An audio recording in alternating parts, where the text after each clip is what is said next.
नमस्कार, मी पंजाब टक. आज आहे 24 डिसेंबर 2024 आणि योगा 24/24च आज तारीख आहे आणि आजपासून सरळ राज्यातल्या शेतकऱ्याला अंदाज देणार आहे. कारण की राज्यामध्ये आज डिसेंबर महिना आहे, शेतकरी कांदा काढणं चालू आहे, त्याच्यानंतर मका देखील आहे आणि शेतकऱ्याचं द्राक्ष बाग आहे, काही जणांचं म्हणजे कापूस देखील शेतामध्ये पडले. तर आजपासून शेतकऱ्याला अंदाज देणार आहे.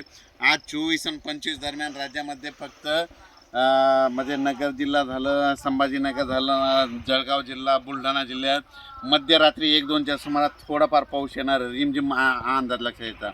पण राज्यातल्या शेतकऱ्याला सांगू इच्छितो की राज्यामध्ये शुक्रवार, शनिवार आणि रविवार म्हणजे 27 डिसेंबर, 28 डिसेंबर आणि 29 डिसेंबर दरम्यान राज्यात पुन्हा एकदा अवकाळीचं संकट आहे आणि तो पाऊस जोराचा पडणार आहे. आता ते तसा रिमझिम पडणार नाही, म्हणून हा अंदाज लक्षात येतात. 27 डिसेंबर, 28 डिसेंबर आणि 29 तारखेला सांगायचं झालं तर बुलढाणा जिल्हा, अमरावती जिल्हा, अकोला जिल्हा, त्याच्यानंतर नागपूर, त्याच्यानंतर हिंगोली, वाशिम, परभणी, त्याच्यानंतर जालना जिल्हा, जळगाव जिल्हा, संभाजीनगर, त्याच्यानंतर चाळीसगाव, निफाड, नंदुरबार, त्याच्यानंतर नाशिक, त्याच्यानंतर नगर जिल्हा, त्याच्यानंतर पुणे, त्याच्यानंतर इकडं धाराशिव, लातूर, बीड, परभणी, नांदेड या भागामध्ये शुक्रवार, शनिवार आणि रविवार म्हणजे 27 डिसेंबर, 28 डिसेंबर, 29 डिसेंबरला भाग बदला 3 दिवस पाऊस पडणार आहे, म्हणून हा अंदाज लक्षात येतात. पण सांगायचं झालं तर ते पाऊस म्हणजे याच्यापैकी बीड जिल्ह्यामध्ये बीड ते गेवराईच्या दरम्यान जरा जास्त पडणार आहे, म्हणून हा अंदाज लक्षात येतात. जळगाव जिल्ह्याकडे एक थोडा जास्त असणार आहे, म्हणून अंदाज लक्षात येतात.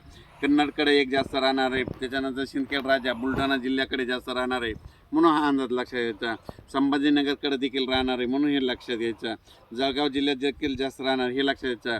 श्रीरामपूरला राहणार आहे, शिर्डीकडे थोडा जास्त राहणार आहे, म्हणून लक्षात यायचं. पैठणला एक जास्त पाऊस पडणार आहे, म्हणून हा अंदाज लक्षात यायचा. राज्यात मध्ये शुक्रवार, शनिवार, रविवार म्हणजे 27 डिसेंबर, 28 आणि 29 अवकाळी पावसाची शक्यता आहे, म्हणून हा अंदाज लक्षात यायचा.